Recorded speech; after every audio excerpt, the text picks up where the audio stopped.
được không ạ? Sao đấy em? Có chuyện gì vậy? Như là bố Phượng, em nhìn thấy bố Phượng anh ạ.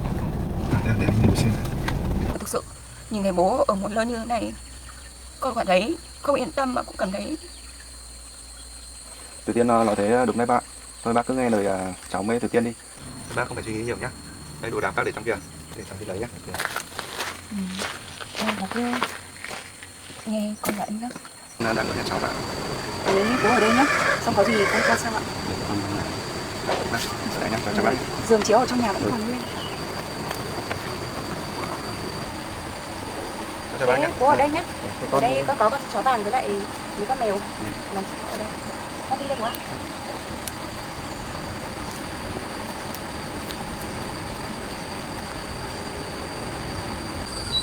Không ngờ Tử Tiên lại đi cùng một người đàn ông tốt như vậy. Con bé rất là may mắn quá.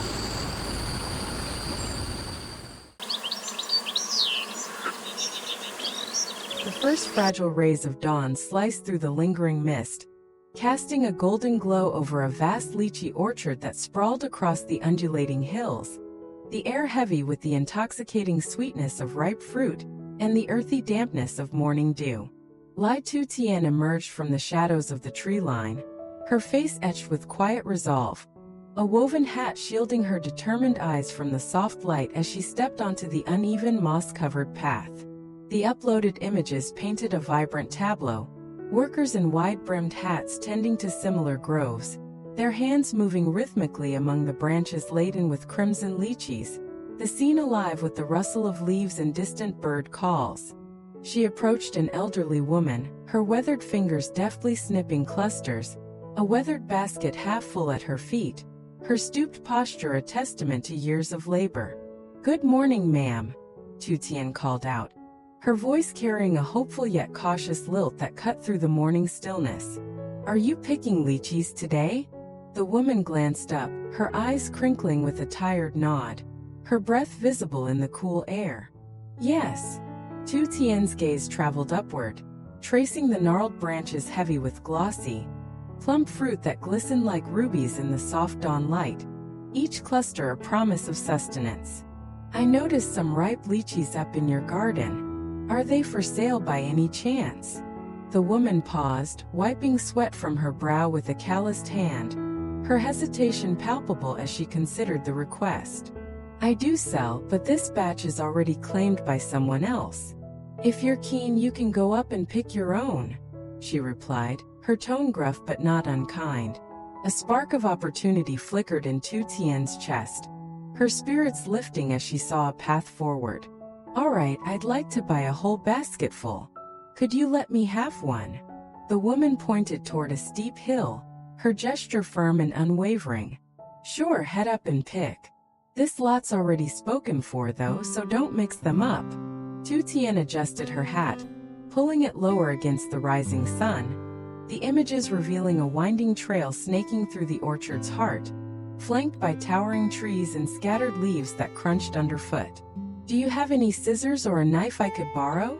she inquired, her tone polite but tinged with eagerness as she prepared for the task ahead. The woman rummaged in her basket, her movements slow, and handed over a pair of worn shears, the metal dulled by years of use but still sharp enough. "Here, use these," she said gruffly, her voice roughened by the morning chill. Tutien flashed a grateful smile, her fingers closing around the tool. "I've brought my own string, so no knife is needed. Could you please show me the way up?" The woman gestured vaguely toward a narrow path overgrown with vines, her arm trembling slightly with age. "Go up that way, there's a small trail. Follow the sound of the stream." With a determined nod, Tutien began her ascent, the shears glinting faintly in the dawn light as she clutched them, her footsteps steady despite the incline. "I'll pick what I need and come back to weigh with you, okay?" The woman waved her off with a curt, "All right," and returned to her task, her silhouette fading into the orchard's depths. Reaching the treetops, Tutien steadied herself on a sturdy branch, the tree swaying gently under her weight as she began snipping the juiciest, most vibrant clusters, each cut releasing a burst of sweet fragrance. "This tree's so tall, I might need to climb higher to get the best ones," she muttered to herself, her voice a soft whisper against the rustling leaves, her basket slowly filling with the fragrant bounty. She worked methodically, her hands moving with practiced ease, tying the clusters into neat bundles with her string, the images depicting similar careful bundling by other hands in the grove, their baskets mirroring hers. After nearly 2 hours, her basket overflowed with lychees, the leaves meticulously stripped away to reveal the perfect fruit beneath, the weight pulling at her shoulders. Her arms burned with fatigue, her muscles protesting with each movement, but a surge of pride and purpose kept her going as she descended, lugging the heavy load down the hill toward the woman's modest house, the path slick with morning dew. The old rusted scale groaned under the weight as she set it down with a resounding thud, the metal creaking in protest. "Good morning, sir," she greeted a man lounging on the porch, his face shadowed by a wide hat, his posture relaxed yet weary. "Where's the lady gone off to?" He looked up lazily, scratching his stubbled chin with a slow hand. "She's off to sell lychees at the market. Left an hour ago." A flicker of disappointment crossed Tutien's face, her hopes momentarily dashed, but she pressed on with unwavering resolve. "I asked her earlier and just picked these myself. I managed to get this much. Could you weigh it for me, please? I need to get to the market soon." The man rose slowly, his joints creaking as he hoisted the basket onto the creaking scale. The images showing a parallel scene of another weighing in progress, the balance tilting under the load. 22 kilograms with the basket," he declared, his voice gravelly and measured, his eyes narrowing as he read the numbers. Tutien calculated swiftly in her head, her fingers tracing the air as she subtracted the weight. "The basket's about 1.5 kilograms, so that leaves 20 kilograms. How much do I owe you?" He scratched his chin thoughtfully, eyeing the fruit with a practiced gaze, the silence stretching between them. "She sells at 10,000 VND per kilo, but since you picked it yourself, it's 6,000 VND, fair deal for the effort." Her eyes brightened with relief, a smile breaking through her fatigue. "That's 120,000 VND then. Here you go, sir." She handed over the crisp notes, her fingers steady despite the long morning, and he pocketed them with a grunt of acknowledgement, the transaction sealed. "Thanks. I'll let her know when she's back, she'll be pleased." Far from the tranquil orchard, Jack navigated the rugged terrain of a muddy construction site, the uploaded images showcasing workers laying bricks under a brooding, overcast sky that threatened rain. He unfurled his blueprints, the paper crackling as he inspected a half-raised wall, his sharp eyes scanning for imperfections, the lines of the design etched into his memory. "Don't worry, we're being very careful with the work," a worker assured, wiping sweat from his brow with a dirt-streaked sleeve, his voice carrying the weight of the morning's labor. Jack nodded firmly, his voice steady and authoritative. "Good. Just make sure you follow the design I provided, okay? No deviations." The man grinned, adjusting his hard hat against the damp air. "Sure thing, boss. We've got it under control." Jack surveyed the site further, the photos revealing a team hauling timber, cement bags, and tools across the uneven ground, their movements synchronized yet strained. "Hey, the progress is pretty fast, huh?" he remarked, a hint of approval softening his tone as he noted the rising structure. The worker chuckled, leaning on his shovel with a weary sigh. "Thanks to the hard work of the crew, they've been at it since dawn, no breaks." Jack checked the intricate framework of the Thai-style roof, his fingers tracing the lines on the blueprint with precision, the angles critical to the design's integrity. "Initial check looks solid, but make sure the roof matches the plans exactly. No shortcuts or sloppy work." The man agreed with a nod, his expression serious. "Got it, we'll keep it precise, down to the last nail." Jack scanned the bustling site, his gaze sweeping over the scattered tools and materials. "How many workers do we have on this job today?" The worker counted on his fingers, his brow furrowing with concentration. "Over 10, but I split half to another site since this one's on track for now. Keeps the schedule tight. Jack's brow furrowed with concern, his mind racing with potential delays. Keep a close watch, fix any mistakes now. Later it'll be a nightmare to adjust, and the client won't be happy. The man nodded solemnly, his resolve firm. True, I'll stay on top of it, won't let anything slip.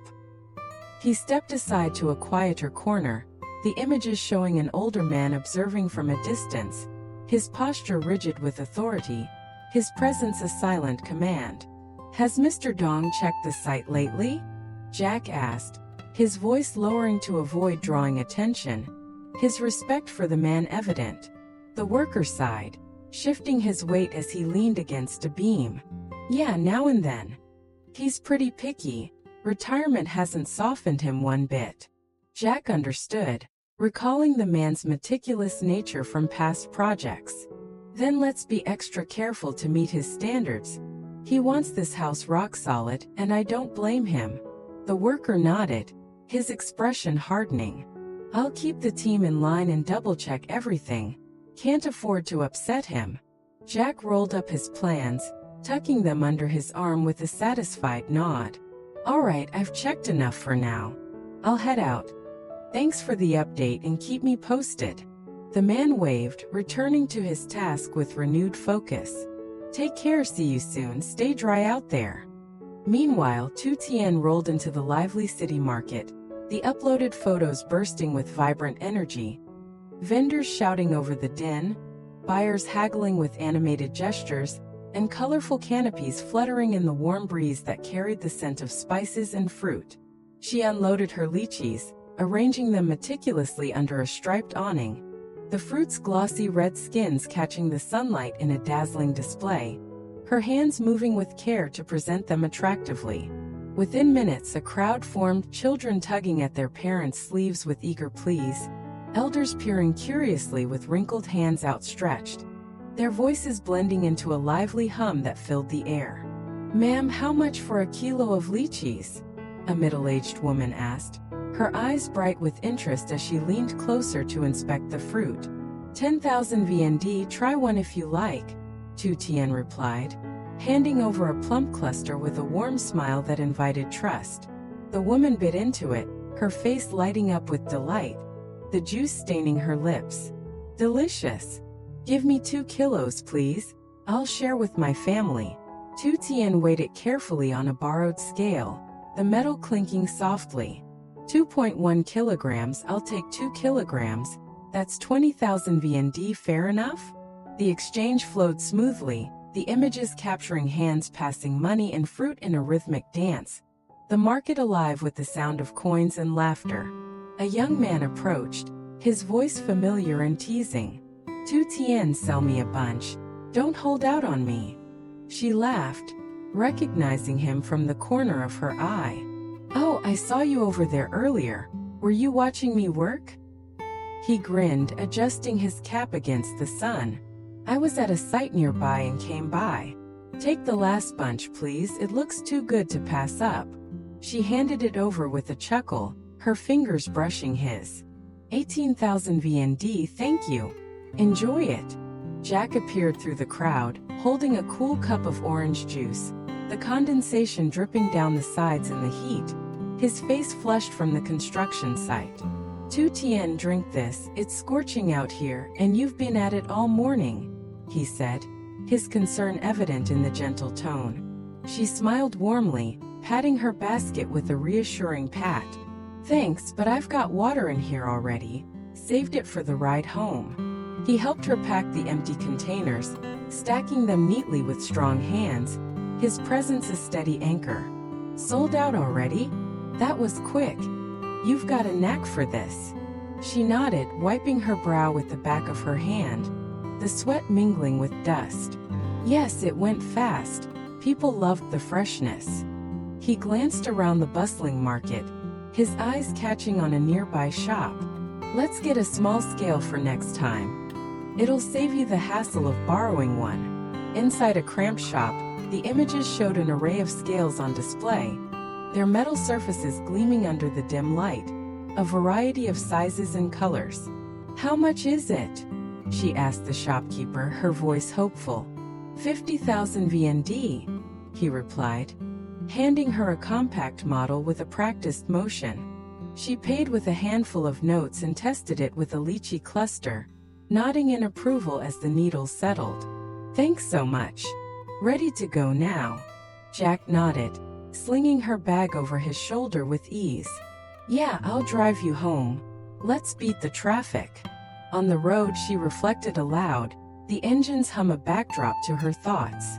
"I sold 20 kilograms today, good profit, better than I expected. Are you really thinking of opening a company soon?" He smiled, keeping his eyes on the winding path, the landscape blurring past. "Yeah, I'm seriously considering it. Might be time for a new venture. Maybe even hire you as my first employee." The journey continued, their conversation weaving a stronger bond with each passing mile, the market's clamor fading into a distant memory as the open road stretched before them. The return trip wound through a dusty countryside lane, the afternoon sun dipping low on the horizon, casting long jagged shadows across the parched earth that cracked under the weight of the dry season. Suddenly, Tutien's sharp intake of breath broke the comfortable silence, her eyes locking onto a frail figure slumped against a gnarled tree, a bundle of firewood clutched in his trembling hands, the uploaded images revealing the weathered, sunken face of her ex-father-in-law, Father Phuong, his clothes tattered and his spirit worn. "Jack, stop the car for a moment, please," she urged, her voice trembling with a mix of shock and urgency, her hand gripping the door handle. Jack braked sharply, the tires skidding slightly on the loose gravel, a cloud of dust rising around them. "What's wrong, Tutien? What's happening? Did you see something?" She pointed ahead, her finger trembling with emotion. "I think that's Father Phuong. I recognize him from a distance, I'd know that hat anywhere." Jack squinted through the dusty windshield, his brow furrowing with concern. "Really? Let me check it out. Stay here a sec." They hurried out, the photos capturing the man's exhausted, sunken features, his eyes half closed against the glare. "Father, where have you been all this time? We've been so worried," Tutien exclaimed, dropping to her knees beside him, her hands reaching out instinctively. The old man rasped, his voice hoarse and brittle. "I've been gathering firewood to sell. It's all I can do to survive out here." She frowned, concern etching deep lines into her forehead as she scanned his frail form. "Why in this heat, Father? It's dangerous for you at your age." He shrugged weakly, his shoulders sagging under an invisible burden. "I'm just trying to make a little money to get by. Got no other choice." Jack stepped forward, pulling a water bottle from his bag with a steady hand. "Hello, sir. Please have some water to cool down. You look like you need it." Tutien knelt closer, her voice softening with a mix of worry and affection.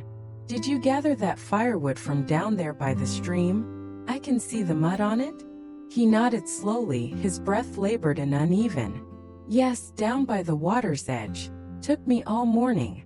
Jack's tone grew serious, his eyes narrowing as he assessed the situation. "Where are you staying now, sir?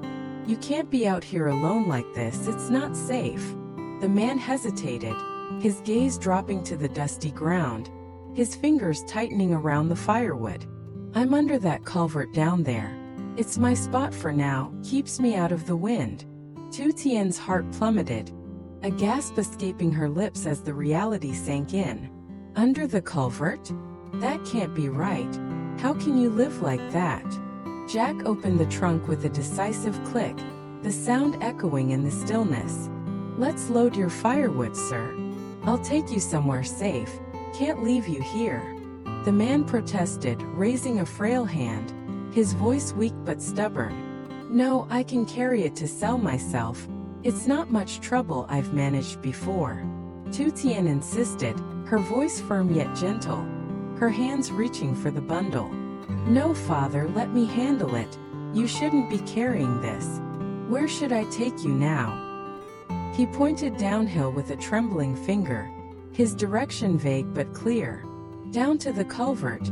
That's where I've been staying. They drove to the site. The engines hum, a stark contrast to the tension in the air.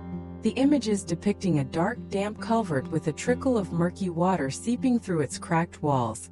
The air inside heavy with moisture. Tutien gasped, her hand flying to her mouth in horror, her eyes wide with disbelief. You're living under there? That's no place for anyone. It's a death trap. The man nodded, his expression resigned, his voice a whisper.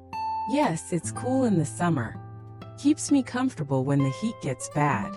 Jack's voice tightened with urgency, his patience thinning. That's far too dangerous, sir. The rainy season is almost here, and floods could come any day. Have you thought about that? The man waved it off with a weary shrug, his strength fading. It's fine, I don't sleep much. Just rest a little when I can.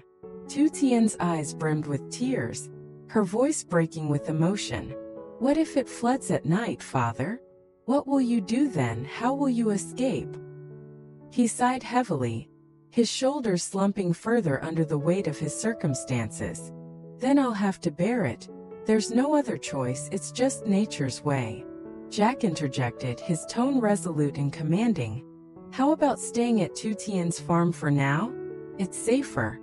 We're in the middle of fixing it up, but it's 100 times better than this death trap. The man resisted, his voice laced with guilt and pride, his eyes avoiding theirs. No, I don't want to trouble you both. It's too much, I can't impose like that. Tutien grasped his calloused hand, her grip warm and insistent, her fingers trembling with conviction. You helped me so much when I was part of your family, taught me how to stand on my own. Let me return the favor. Come with us, please, for my sake. Jack added with a reassuring smile, his hand resting on the man's shoulder. I'll find you some work if you want, sir. No need to worry about a thing. We've got your back. Reluctantly, the man relented, his resistance crumbling under their kindness, his voice soft. All right, thank you both. I don't know what to say, I'm overwhelmed. They gathered his sparse belongings, a tattered bag, a worn blanket, and a small tin cup from the images, and loaded them into the car with care, each item a testament to his struggle. At the farm, the photos revealed a damaged yet sturdy structure, its walls scarred by past floods but still standing strong, the roof patched but hopeful. Tutien led him inside, her steps purposeful, her voice gentle. This is safer than the culvert, father. Stay here for now, it's a start and we'll figure out the rest. She explained with a sweep of her hand, her eyes scanning the room. The flood ruined the kitchen a while back, swept away the old stove, but we've raised the ground to prevent more damage. Sit here and rest. Let the tension ease. Jack set the bag down gently, his movements deliberate and respectful, the bag settling with a soft thud. You'll be comfortable here, sir. Better than that culvert by far, and we'll make sure you're set. The man glanced around, his eyes taking in the rustic interior. The wooden beams weathered but solid, the air filled with the scent of earth. Thank you, but my family's all back in the village. I don't want to burden them with my troubles. Tutien nodded, her expression softening with understanding, her hand still on his. Stay here temporarily then. Floods at night are too risky to ignore. Think of your health. He sighed, his resolve weakening, his shoulders relaxing slightly. Okay, I appreciate it. Thank you both more than you know. As they prepared to leave, Tutien pulled Jack aside, her voice a whisper thick with emotion. Thank you, Jack. Seeing him like this breaks my heart. I can't stand to think of him suffering alone. Jack squeezed her hand, his gaze steady and warm, his voice low. I understand. I'd help anyone in his situation, especially knowing your history with him. It's the right thing to do. They climbed back into the car.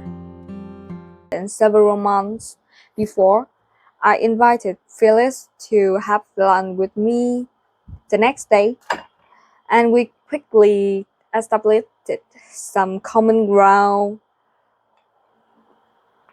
We were about 10 years apart in age, but she had also been with her husband for about 50 years. She talked of how they met and what their life had been like. And I could tell by her stories and the warmth of her tone of voice that she, too, had a happy marriage. Then it was my turn, and all I could do was cry as I told the story of my own husband's battle with cancer and chronic pain. As unquote, I'm used to asking people what they have learned from their experiences, so it was natural for me to ask her for advice on what happened her deal with the crushing grief. Obviously, she has been doing something right to be so full of